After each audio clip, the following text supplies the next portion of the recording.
کیا حدیث درست ہے قیامت والے دن جو بیماریوں میں صبر کیا جاتا ہے وہ اپنا اجر پائے گا؟ یہ بولنا جائز ہے کہ کاش میں نے دنیا میں کوئی خوشی نہ دیکھی ہوتی؟ یہ تو بالکل غلط ہے. کیوں ایسی بات کی جائے؟ اللہ سے بیماری مانگنا گناہ ہے؟ بالکل مانگنا گناہ ہے، حرام ہے. اللہ سے شفا مانگنی چاہیے، بیماری کیوں مانگنی ہے؟ صحیح مسلم میں حدیث ہے، ایک صحابی تھے وہ اتنے بیمار ہوئے کہ چڑیا کی طرح ہو گئے، ہڈیوں کا پنجر بن گئے. نبی علیہ السلام عیادت کے لیے گئے، آپ نے فرمایا تو اللہ سے کیا مانگتا ہے؟ حضور کو پتا چل گیا کہ اس نے کوئی کام ڈالا ایسا. انہوں نے کہا یا رسول اللہ میں تو اللہ سے ایک ہی دعا کرتا ہوں کہ جو تو نے مجھے آخرت میں عذاب دینا ہے نا دنیا میں ہی دے لے. استغفر اللہ. آپ نے کہا سبحان اللہ، اللہ پاک ہے. یعنی یہ جو تم عقیدے اللہ کی طرف منسوب کر رہے ہو اس سے اللہ پاک ہے. تم میں سے کسی کی استطاعت ہے کہ اللہ کا عذاب جھیل سکے؟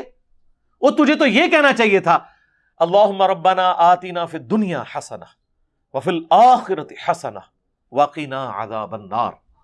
اے اللہ ہمیں دنیا میں بھلائیاں عطا فرما، آخرت میں بھی بھلائیاں عطا فرما، اور آخرت کی سب سے بڑی بھلائی وقنا عذاب النار، آگ کے عذاب سے بچا لے.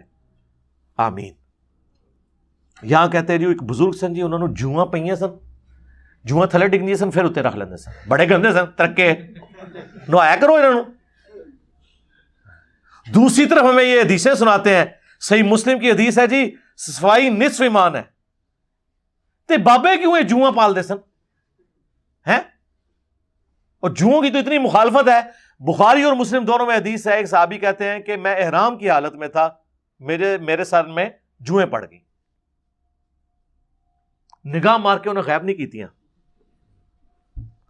کہتے مجھے اتنی تکلیف، میں حضور کے پاس آیا اس حال میں کہ وہ جوئیں ٹپک رہی تھی، اتنے بڑے بال تھے ان کے تو ٹپک رہی تھی. تو حضور کو مجھ پہ ترس آیا، آپ نے فرمایا جاؤ ٹینڈ کروا.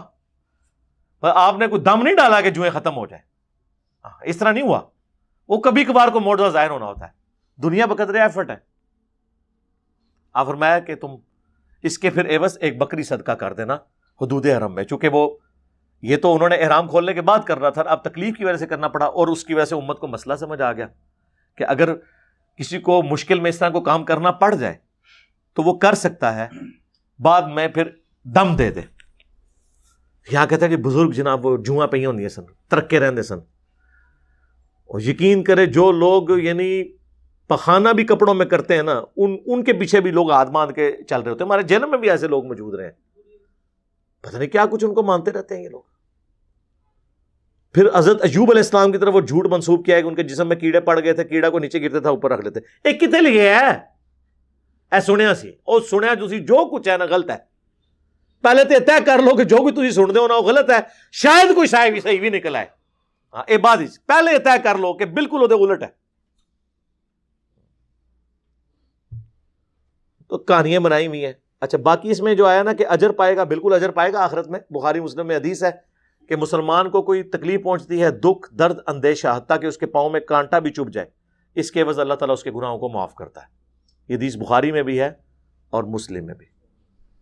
اور صحیح بخاری میں ایک حدیث ہے کہ جب کوئی شخص بیمار ہوتا ہے اور اس کے عمل میں کمی آ جاتی ہے، کمی سے مراد آپ کی اور میرے والی کمی نہیں، کمی سے مراد ہے کہ نوافل کم ہو گئے، اذکار کم ہو گئے. فرض نماز تو بخاری میں آیا ہے کہ کھڑے ہو کے نہیں پڑھ سکتے تو بیٹھ کے نہیں تو لیٹ کے پڑھو، یعنی نفلی عبادت وہ زیادہ نہیں کر سکتا. تو صحیح بخاری کے الفاظ ہیں، اللہ تعالیٰ فرشتوں سے فرماتا ہے کہ بتاؤ اگر میں اسے دوبارہ سے دے دوں تو یہ وہی عمل دوبارہ شروع کر دے گا جو اپنے صحت کے ایام میں کرتا تھا؟ فرشتے کہتے ہیں کرے گا.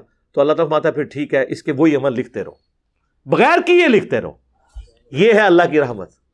وَكَتَبَ رَبُّكُمْ عَلَى نَفْسِهِ الرَّحْمَةِ، تیرے رب نے اپنے اوپر خود واجب کر لیا ہے کہ ہر حال میں رحم کی روش اختیار کرے گا. یہ ہے اللہ کا رحم.